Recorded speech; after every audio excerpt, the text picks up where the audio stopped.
सभी को नमस्कार, राम राम सा, वाहेगुरु जी का खालसा, वाहेगुरु जी की फतेह, राधे राधे, जय श्री राम, हर हर महादेव। तो कैसे हो? उम्मीद करता हूं कि सब लोग बढ़िया होंगे और अपने पढ़ाई के अंदर मस्त और व्यस्त होंगे। सबसे पहले आप सभी मेरे को ये बताना कि आपकी जो तैयारी है वो कैसी चल रही है। पहली बात तो ये जो क्लास रहेगी जेल प्रहरी व राजस्थान की सभी भर्तियों के लिए रहने वाली है, क्योंकि आज जो है अपन करने वाले हैं राजस्थान की प्रमुख नदियां। और यहां से हर एग्जाम के अंदर एक या दो क्वेश्चन जरूर पुटअप होता है कि निम्नलिखित में से कौन सी नदी के किनारे कौन सी सभ्यता है, या फिर इसके ऊपर जो है इसकी क्या विशेषता है भी। तो आज जो है अपन नदियों का जो है सीना है ना वो छन्नी कर देंगे 1 मिनट के अंदर। वो कैसे भी, क्योंकि पढ़ेंगे ही ऐसे। आज जो है आप देख के जाना, आप भी बोलोगे कि सर वाह, मान गए आज तो हम आपको। आपका जो पढ़ाने का तरीका है ना वो एकदम शानदार है, गजब वाला है। बस आप तो बस कंटिन्यू क्लास ही लेते रहो, ठीक है। तो भाई दिल और दिमाग दोनों यही होने चाहिए। और हाँ, कमेंट बॉक्स के अंदर बता देना कि आप ये वीडियो कहां से देख रहे हो, ठीक है। तो चलिए भी जो नदियों वाला टॉपिक है ना ये स्टार्ट करता हूं मैं, ठीक है। ये लो भी, सबसे पहले मैं आप सभी को बता दूं कि जो राजस्थान की नदियां है ना उसको 3 भागों के अंदर डिवाइड कर रखा है भी। कितने भागों के अंदर भी? 3 भागों के अंदर डिवाइड कर रखा है। आपने नाम सुना होगा आंतरिक प्रवाह की नदियां, बंगाल की खाड़ी की ओर जाने वाली नदियां, अरब सागर की ओर जाने वाली नदियां। हाँ सर सुना है। क्या ये राजस्थान की 3 नदियां हैं? नहीं, ये राजस्थान की 3 अपवाह तंत्र है, ठीक है ना। कितने भागों के अंदर डिवाइड कर रखा है राजस्थान की नदियों को? सर 3 भागों के अंदर डिवाइड कर रखा है। सर वाह, बताओ भी कौन कौन से। एक तो है आपका आंतरिक, आंतरिक अपवाह तंत्र। दूसरा है आपका बंगाल की खाड़ी की ओर जाने वाला।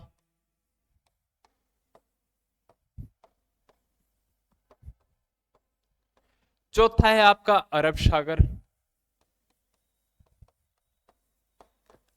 ठीक है। सबसे पहले मैं आप सभी को इसका मतलब बताऊं।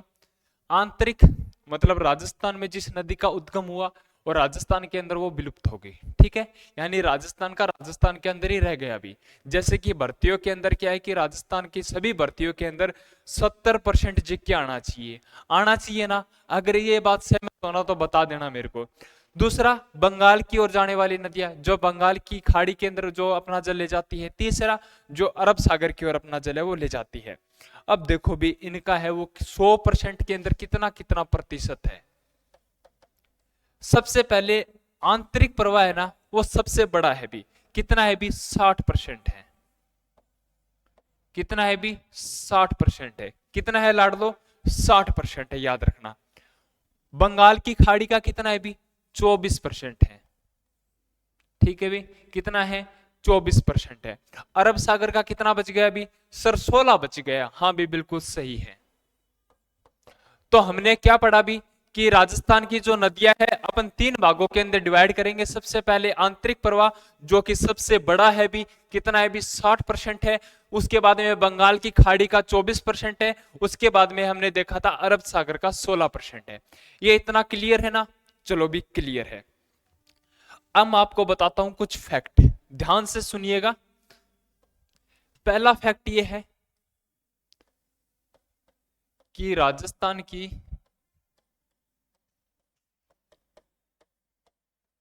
सबसे बड़ी या लंबी नदी, राजस्थान की सबसे लंबी नदी कौन सी है भी? दूसरा है राजस्थान में पूर्ण बहाव की दृष्टि से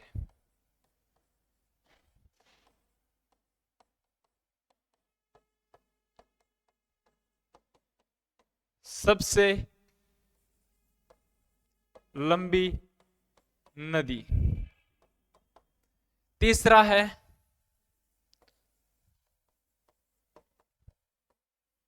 आंतरिक प्रवाह की नदी।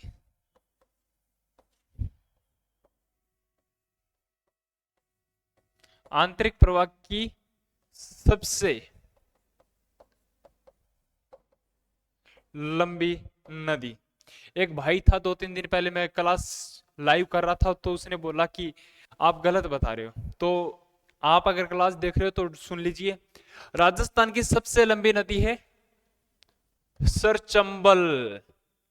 चंबल के बागी, चंबल के डाकू। ठीक है भी। राजस्थान में पूर्ण बहाव की दृष्टि से सबसे लंबी नदी, मतलब भी बनास नदी ऐसी है जो राजस्थान के अंदर ही उसका जो है उद्गम होता है, राजस्थान के अंदर ही उसका विलय हो जाता है, और उसकी लंबाई 600 कुछ किलोमीटर है। ठीक है ना। तो याद रखना भी, पूर्ण बहाव की दृष्टि से राजस्थान की सबसे लंबी नदी कौन सी है रे? आपकी बनास नदी है। आंतरिक प्रवाह की सबसे लंबी नदी कौन सी है? आपको दो क्वेश्चन हमेशा डाउटफुल रहेंगे। एक तो ये रहेगा कि सर ये सॉरी घग्गर। देखो भी, घग्गर नदी का उद्गम आप सभी को पता है कि शिवालिक पहाड़ी हिमाचल प्रदेश से होता है।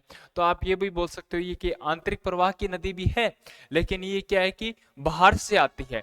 लेकिन पूर्ण रूप से जो आंतरिक प्रवाह की सबसे लंबी नदी है ना, देखो भी मैं क्या बोल रहा हूं उसके ऊपर गौर करना। आंतरिक प्रवाह की सबसे लंबी नदी कौन सी है? घग्गर है। पूर्ण रूप से,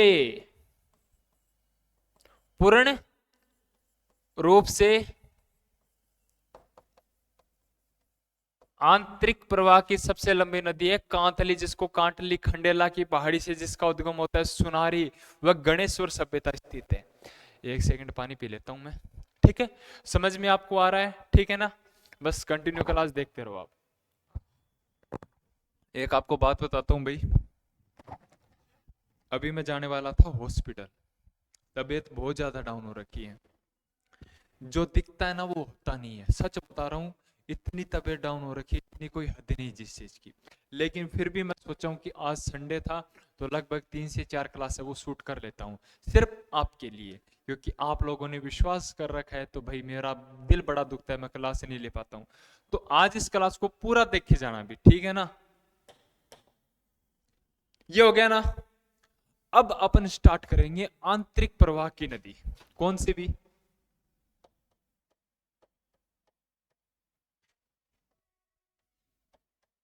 आंतरिक प्रवाह की नदी,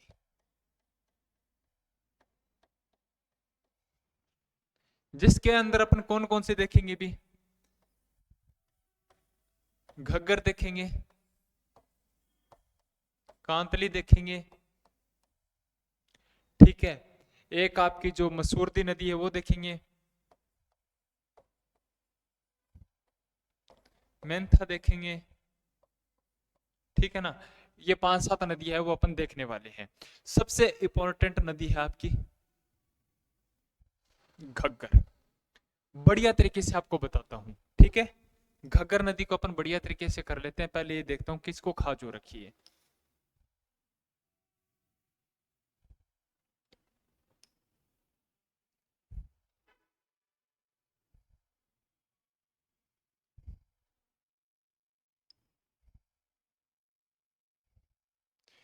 चलो चलो चलो, हर और भाई हाँ, अगर आपको नोट्स चाहिए, नोट्स चाहिए आपको बढ़िया तरीके से कला एवं संस्कृति के और ज्योग्राफी के, तो मात्र 150 रुपए के अंदर नोट्स मिल रहे हैं। तो व्हाट्सएप पे एसएमएस कर देना। ये तो बात की बात है, ये तो ऐड होगी। अब बोलोगे कि ऐड भी करते तो चलते चलते, तो भाई क्या ही करें। पेट का बड़ा, पेट बड़ा पापी होता है, ठीक है ना। पता है ना वो कहावत, सुनी है ना आपने। अब चलो भी मैं आपको घग्गर नदी है वो स्टार्ट करके बताता हूँ। इधर मैं लिख देता हूँ घग्गर नदी।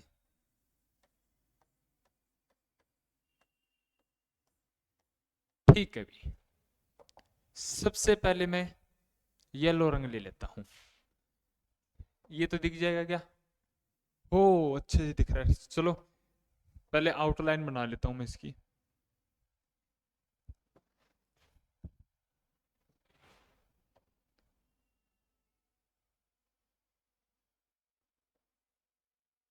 ठीक है, अभी थोड़ा सा टाइम लगेगा लेकिन पढ़ने में मजा आ जाएगा। ये क्या है अभी? ये सर घग्गर नदी है।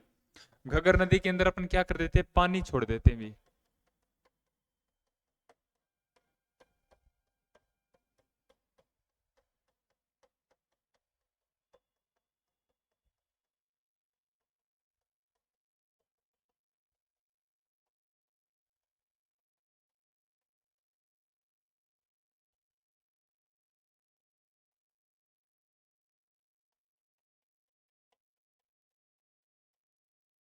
ये आपकी घग्गर नदी है, ठीक है भी। एक सेकंड रुकना भी, दिखाई तो दे रहा है क्या आपको? एक सेकंड रुकना, सिर्फ एक सेकंड।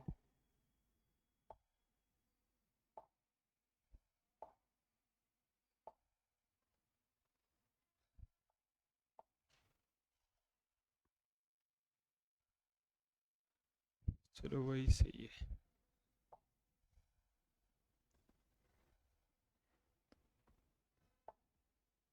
ये होगी भी घग्गर नदी।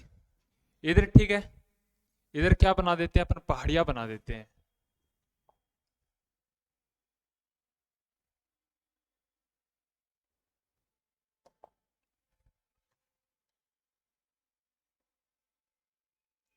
ठीक है, ये पहाड़ियां हैं, दिखाई तो दे रहा है क्या आपको?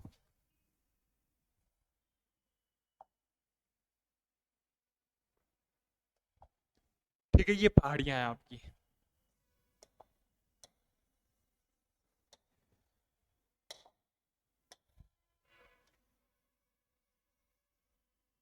ठीक है, ये पहाड़ियां हैं जिसका नाम क्या है भी, शिवालिक पहाड़ियां।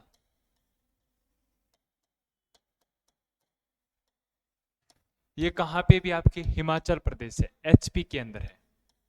और यहाँ पे किस माता का मंदिर बना हुआ है अभी? यहाँ पे मंदिर बना हुआ है कालका माता का मंदिर।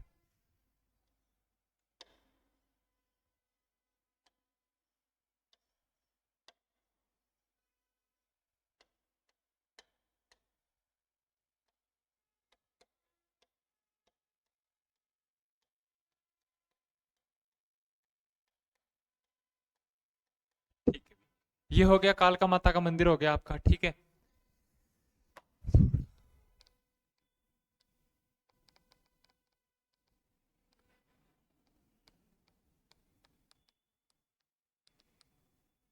बस, कालका माता का मंदिर हो गया। इधर से ये निकलेगी, ठीक है, हिमाचल प्रदेश से। उसके बाद में भी ये आपकी आएगी पंजाब के अंदर, ठीक है। एक सेकंड रुक जाओ, ये क्या भी पंजाब के अंदर आ गई। पंजाब के बाद में भी आपकी आएगी हरियाणा के अंदर। फिर आपकी क्या आ जाएगी भी, ये राजस्थान के अंदर आ जाएगी, ठीक है। कहां पे आएगी? राजस्थान के अंदर। कितने राज्यों के अंदर है? हिमाचल प्रदेश, पंजाब, हरियाणा। क्लियर है इतना? अब देखो भी, ये अपनी क्या है, ये है अपनी राजस्थान की बाउंड्री, ठीक है ना। ऐसे बना रहा हूं भी लोकल, ठीक है ना, ये राजस्थान की अपनी बाउंड्री है। तो राजस्थान के अंदर ये नदी जहां से प्रवेश करती है ना, उस स्थान का नाम अपने को याद रखना है। कलर चेंज कर लेता हूं।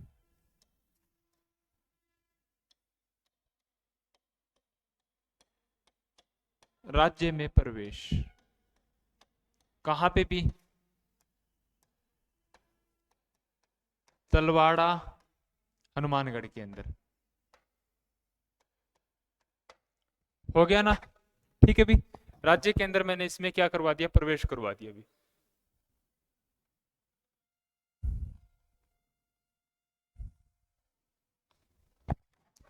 शिवालिक पहाड़ी हिमाचल प्रदेश से निकलती है, घग्गर नदी, उसके बाद में पंजाब में बहती है, पंजाब के बाद में हरियाणा, हरियाणा के बाद में अपने राजस्थान के अंदर आ जाती है। राजस्थान में जहां पे प्रवेश करती है, राज्य में प्रवेश करती है, उस स्थान का नाम क्या है कि तलवाड़ा, या आप बोल सकते हो टिब्बी,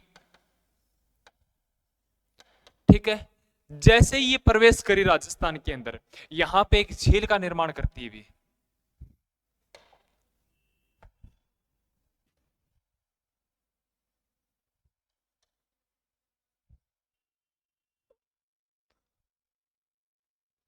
ठीक है भी, यहां पे क्या करती है, एक झील का निर्माण करती है, झील,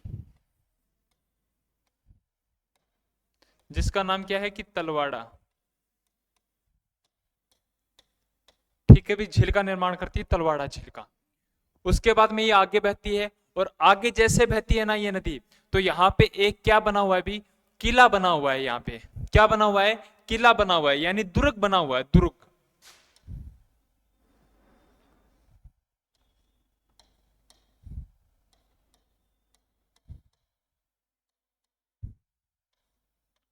ठीक है भी।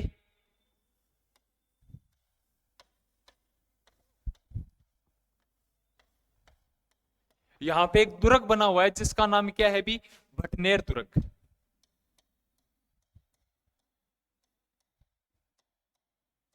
जो क्या है कि राजस्थान का सबसे प्राचीनतम दुर्ग है, जिसका निर्माण 295 ईस्वी में भूपत सिंह भाटी ने करवाया था। इसके जो वास्तुकार वो क्या किया है। उसके बाद में कहा जाता है कि यहाँ पे हिंदू व मुस्लिम महिलाओं ने क्या किया था भी, जोहर किया था। ठीक है भी, इतना आ गया ना प्रवेश के बाद में। उसके बाद में जैसे ही थोड़ी सी और आगे चलती है तो यहाँ पे एक सभ्यता विकसित होती है जिसका नाम क्या है भी, कालीबंगा सभ्यता है।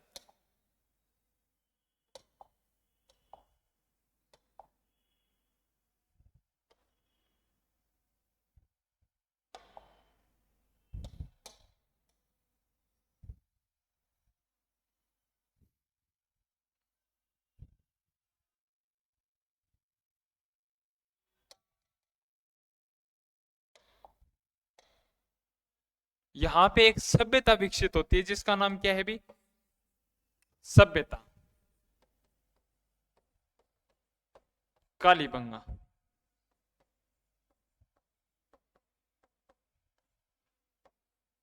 याद रखना भी।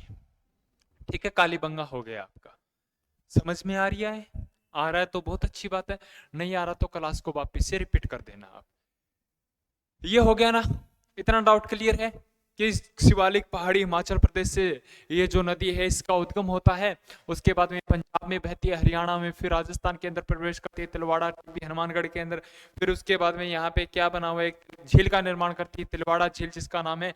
ठीक है, उसके बाद में क्या कहा जाता है कि यहाँ पे एक भटनेर दुर्ग आता है जो सबसे राजस्थान का प्राचीन दुर्ग है।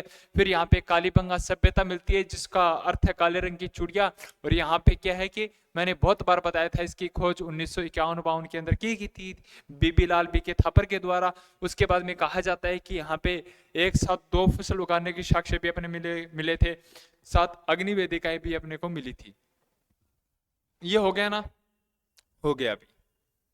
उसके बाद में थोड़ा सा और आगे चलते हैं तो यहाँ पे एक और सभ्यता मिलती है, पीलीबंगा।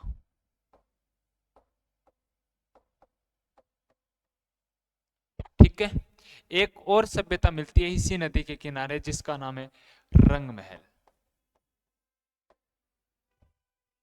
एक और सभ्यता मिलती है जिसका नाम है बड़ोपल।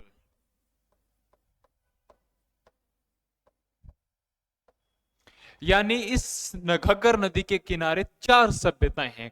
कालीबंगा सभ्यता है, रंगमहल सभ्यता है, पीलीबंगा सभ्यता है, बड़ोपल सभ्यता है। अब कालीबंगा, रंगमहल और ये बड़ोपल, ये तीनों की तीनों तो कहां पे भी, हनुमानगढ़ के अंदर है। और ये जो पीलीबंगा सभ्यता है ना, ये आपके कहां पे भी, श्री गंगानगर के अंदर है। ठीक है, अब मैं इस नदी को 2 भागों के अंदर डिवाइड कर रहा हूं, ध्यान से सुनना। ये लो भी, मैंने इस नदी को 2 भागों के अंदर डिवाइड कर दिया, 2 भागों के अंदर। सर ऐसा क्यों किया आपने? क्यों भाई? क्योंकि ये तो हनुमानगढ़ हो गया आपका, ये आपका हो गया श्री गंगानगर। तो यानी ये राजस्थान के 2 जिलों के अंदर बहती है, हनुमानगढ़ और श्री गंगानगर। कितने जिलों के अंदर बहती है रे? हनुमानगढ़ और श्री गंगानगर जिले के अंदर ये बहती है। ठीक है भी। अब क्या हुआ कि इधर शिवालिक पहाड़ियों में थोड़ी सी ज्यादा बारिश हो गई, तो क्या हुआ कि हनुमानगढ़ के अंदर भी घग्गर नदी आई, तो यहाँ पे भी बाढ़ वाला सिस्टम हो गया। हनुमानगढ़ के अंदर जब बाढ़ आई ना, तो इसका पानी क्या हुआ कि पाकिस्तान के अंदर चला गया था भी। कब भाई? 2007 के अंदर। कभी कभी 2008 भी देखने को मिल जाता है, याद रखना भी। ठीक है, यानी इसका पानी कहां चला गया था भी? अपने पाकिस्तान के अंदर चला गया था, पाकिस्तान के अंदर। और पाकिस्तान तक जहां पे गया था ना, उस स्थान का नाम है फोर्ट अब्बास।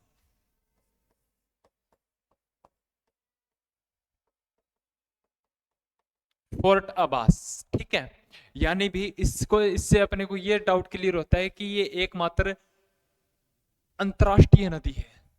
ठीक है ना, अंतर्राज्यीय नदी तो बहुत सारी है, लेकिन ये क्या है कि एकमात्र अंतरराष्ट्रीय नदी नदी है राजस्थान की, जिसका पानी पाकिस्तान यानी दूसरे देश के अंदर जाता है। समझ में आया क्या ये? समझ में आया क्या रे? शायद इससे अच्छा तो कोई नहीं बता सकता अभी। जितना मेरे को लगता है। और ये भी मेरे गुरु ने बताया था। आपने थोड़े दिन पहले एक पोस्ट देखी थी जिनसे मैं मिलके आया था, उनको बहुत अच्छा लगा, मेरे को भी बहुत अच्छा लगा कि सर ने बोला कि मेरे को लगता है कि भी हाँ कोई है जो चल रहा है मेरी जो राहों पर, ठीक है ना। बाद में बताऊंगा, ज्यादा जिक्र करने की कोई जरूरत नहीं है।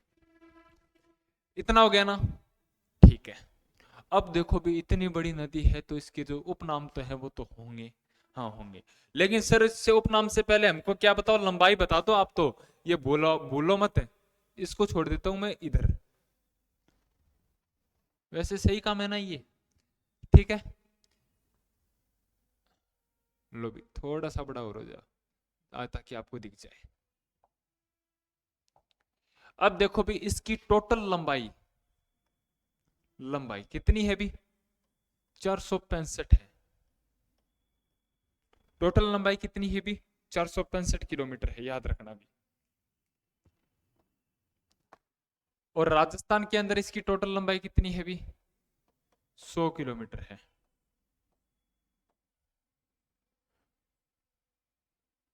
राजस्थान के अंदर थोड़ा सा डाउट है भी, 100 किलोमीटर शायद 171 किलोमीटर है, कितनी है, एक सेकंड रुकना।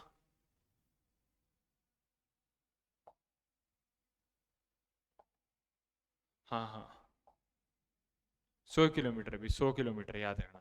ठीक है, राजस्थान के अंदर इसकी टोटल लंबाई कितनी भी, 100 किलोमीटर है। याद रखना भी राजस्थान के अंदर भी कितनी लंबाई है, 100 किलोमीटर। कुल लंबाई 465 है। अब इस नदी के जो है उपनाम बहुत ज्यादा है भी। उपनाम कौन कौन से हैं रे? एक तो इसको बोला जाता है सरस्वती,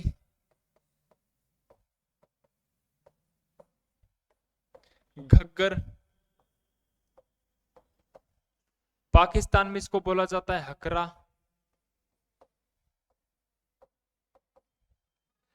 हनुमानगढ़ के अंदर बोला जाता है नाली। पाकिस्तान में हो गया ये, ठीक है ना। ऋग्वेद में सरस्वती बोला जाता है, ऋग्वेद में सोतर नदी बोला जाता है, प्लस कहा जाता है इसको राजस्थान का शोक।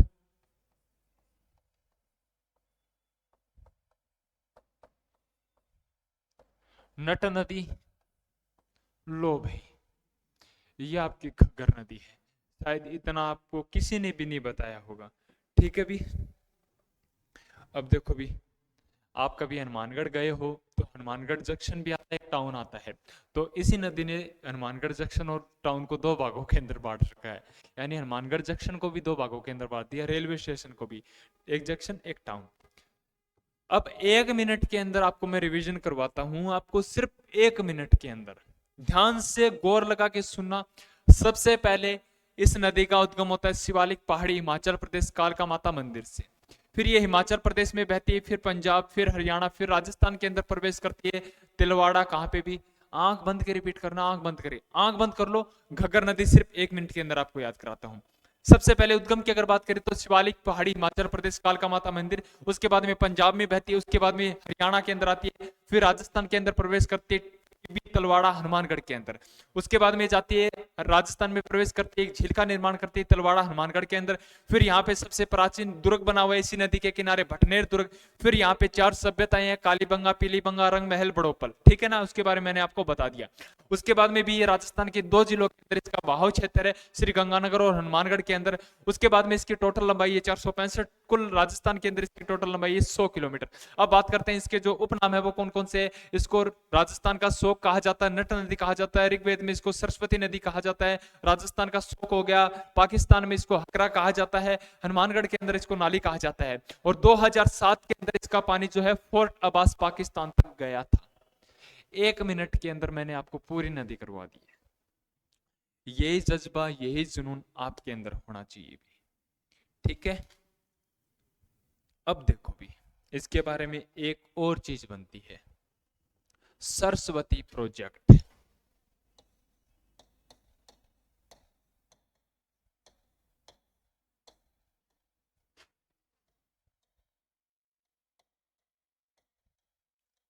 सरस्वती प्रोजेक्ट, ठीक है। सरस्वती नदी के खोजने के लिए प्रोजेक्ट तैयार किया गया था, ठीक है ना। ठीक है, रिपोर्ट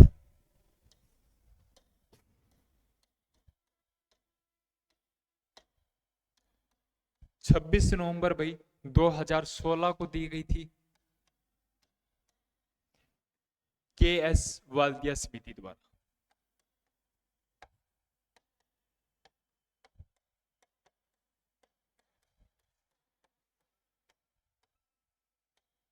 ठीक है भी,